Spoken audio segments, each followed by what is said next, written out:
అందరికీ నమస్కారం. కథ నా మదిలో ఓ గది. రచయిత సుధారమ గారు. ఇక కథలోకి వెళ్ళిపోదామా మరి? శనివారం రోజు ఆమ్లెట్లు వేస్తున్నావా పద్మ? పోనీ కనీసం ఆ వంటింటి అరుగైన శుభ్రంగా కడుగు తల్లి. నేను కాఫీ కాచుకోవాలన్నా కష్టం. అంతా ఏకమే కూర్చుంటుంది ఈవిడిగారి నస నా వెనుక. ఇక ఆఫీస్కి వెళ్ళటానికి 10 నిమిషాలే ఉన్నాయి. అంతలో ఈ పని ఒకటి పడింది. వేడిగా నేతిలో ఆమ్లెట్లు వేయిస్తే ఇష్టంగా తింటాడు మా అబ్బాయి రవి.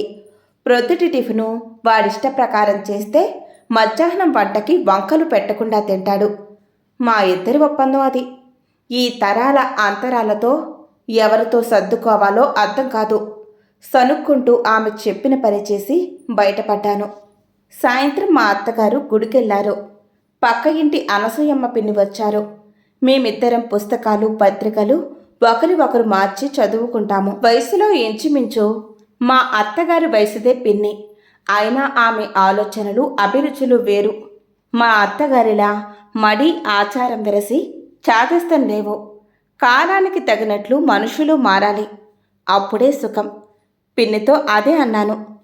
ఎన్నేళ్ళైనా ఒక్కటేలా ఉండాలంటే ఎలా పిన్ని? 21వ శతాబ్దంలోనూ 18వ శతాబ్దంలోలా బతకాలంటే వీలవుతుందా? వీలైనంత చేస్తూనే ఉంటా.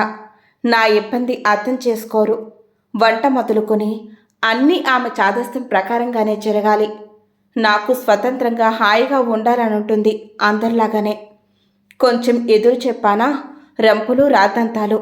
ఈయనేమో మా అమ్మ నా కోసం ఎంతో కష్టపడింది. నాన్న లేకపోయినా కంటికి రెప్పలా పెంచింది. కాస్త సర్దుకోలేవా నీవు? ఇన్నేళ్లు బతికిన ఆమె ఇంకా ఎంతకాలం బతుకుతుంది? ఆమెనిప్పుడు మారమంటే మారుతుందా? ముసలాళ్లకు పిడికెడు ప్రశాంతతని ఇవ్వడం మన బాధ్యత అంటూ చెప్పుకుపోతారు. ఇట్లా ఎదుటి వాళ్ళ ఆనందాన్ని పాడు చేసే సంప్రదాయాలు ఆచారాలు ఎందుకట? ఇక వీళ్ళు ఎప్పుడు చస్తారా అని ఎదురు చూడటానికా? నిజం నిష్ఠూరంగానే ఉంటుంది. నాకొక్కొక్కసారి ఒళ్ళు మండిపోతూ ఉంటుంది నా అవస్థకి. పిన్ని నా మంటని ఎగదోయదు. కాస్త తగ్గాక చల్లబరచి వెళ్ళిపోతుంది. నిజమే, నీకు హేతుబద్ధంగా ఆలోచించడం అలవాటు. కానీ వాళ్ళ తరం వేరు. నాకు తెలిసి మీ ఇంట్లో కోడిగుడ్డు అన్న పదం కూడా వినబడేది కాదు. ఇప్పుడు రవి బలహీనంగా ఉన్నాడని నువ్వు నచ్చచెప్తే ఆమె ఒప్పుకున్నారుగా. అయిష్టంగానైనా. మీ అమ్మలా చెప్తున్నాను పద్మ. సంసారం అంటే చిడుకడు సర్దుబాటు. మీరు తప్ప ఆమెకెవరున్నారు చెప్పు? ఆమె మడి తడి తప్పించి ఆమె మనసెంత మంచిది ఆలోచించు అంది. ఏమో పిన్ని, నేను మాత్రం నా కొడుకు జీవితంలో జోక్యం పెట్టుకోను. వాళ్ళ బతుకు వాళ్ళిష్టం. వాళ్ళు ఏ అమెరికాకు వెళ్ళిపోతే సరే సరే. ఇక ఇదే ఊళ్ళో ఉన్నా వాళ్ళు వేరేగా మేము వేరేగా ఉంటాం. హలో అంటే హలో అనుకుని స్నేహితుల్లా ఉంటే సరి. ఎంతైనా కలిసుంటే ఏదో రకంగా జోక్యం తప్పదు అన్నాను. పిన్ని చిన్నగా నవ్వింది. ఇప్పుడు అలాగే అనిపిస్తుందే పద్మ.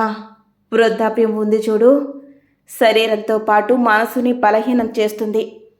నా అనుకున్న వాళ్ళు మనతో ఉండాలన్న భావం ఎక్కువవుతుంది.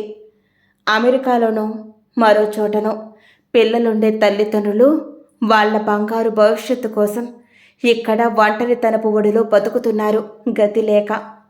ముసలితనంలో తోడికేగా బిడ్డలు. నోటితో ఏమైనా అనొచ్చు, ఆచరణలో కష్టం అని వెళ్ళిపోయింది. ఆలోచిస్తూ కూర్చుండిపోయాను. మార్పుకి తగినట్లు మనసుని మలుచుకునేలా చేయడం సాధ్యమేనా? రేపు నా కోడలు చికెన్ వండితే నేను భరించగలనా? మరి కలిసి ఉండడం ఎలా సాధ్యం? నాకు భరించలేని విషయాలు వాళ్ళకి సాధారణం కావచ్చు. నా ఆలోచనల్లోనే ఉంటే రవి ఎప్పుడు వచ్చాడో నెమ్మదిగా నా దగ్గరికొచ్చి కూర్చున్నాడు.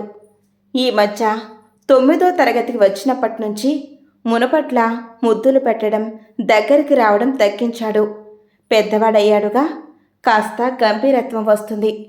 ఈరోజేమో నా ఒళ్ళో మొహం పెట్టుకున్నాడు. ఏరా ఏమైంది అన్నాను లాలనగా. మమ్మీ, నేను అమెరికా వెళ్ళనుగా. డాక్టర్ అయ్యి ఇక్కడే పల్లె ప్రజలకి సేవ చేస్తానని మొన్న డెబిట్లో కూడా చెప్పేశా. నేను డాక్టర్ అవుతానా మమ్మీ అన్నాడు. నీవు కావాలనుకుంటే తప్పకుండా అవుతావు. బాగా చదవాలి మరి అన్నాను నా ధోరణిలో. మమ్మీ, నీవు డాడీ నేనెక్కడుంటే అక్కడుంటారుగా, నాతో పాటే ఆపి నా కళ్ళల్లోకి చూశాడు. డాడీ బామ్మని అడుగుతాడుగా, ఆవకాయ ముద్ద కలిపి పెట్టవే అని. నేను నిన్నప్పుడు అడుగుతాగా, మమ్మీ ఫ్రూట్ సలాడ్ ఇవ్వు అని. నాణ్యమైన సంతోషం ఎక్కువైపోతే మా అమ్మే ఓ అమ్మాయి బంగారమ్మ అని బామ్మ చేతులు పట్టుకొని గట్టిగా ఊపేస్తాడే. నేను కూడా హ్యాపీగా ఉన్నప్పుడు నీ దగ్గరకొచ్చి అలా సెలబ్రేట్ చేసుకుంటాయేం? నీకోసం ఓ పెద్ద గది అలాగే పూర్తిగా నీకోసం ఎట్లా పెడతానంటే, అందులో నీ పుస్తకాలు, వీణ, సీనరీలు, ఫ్లవర్ అరేంజ్మెంట్స్. నాకు టైం ఉన్నప్పుడు మనిద్దరం చెస్ ఆడుకుందాం ఆ గదిలో. నువ్వు నా దగ్గరే ఉండు మమ్మీ. నిన్నొదిలి ఉండలేనుగా. అందులో నువ్వప్పుడు ముసలిదానివే ఉంటావు. నేను నిన్ను చూసుకోవద్దు అని అంతలో మా మమ్మీ ముసలిది కాదసలు అనేసి, ప్రామిస్ మమ్మీ ప్లీజ్. వాడి కళ్ళల్లో సన్నటి నీళ్ల తెర నా కళ్ళల్లో కదిలి రెప్పల్ని దాటబోయిన నీటి చుక్కల్ని నిలిపేసి, సరే పద అన్నం తిందాం. నిన్ను వదిలి నేనెక్కడుంటాను? ఊరికే తమాషా కన్నా అంతే అని లేచాను. వాడి ఊహాశక్తికి ఆశ్చర్యం కలిగింది. నా అందమైన కల, నేను ఊహించని కల. నా మదిలో ఓ గది, నా మనవడో మనవరాలో అందులోకి వచ్చి నా వీణను ఓసారి మీటి, ఓహ్ కల విస్తరిస్తోంది. హృదయం కరిగిపోతోంది.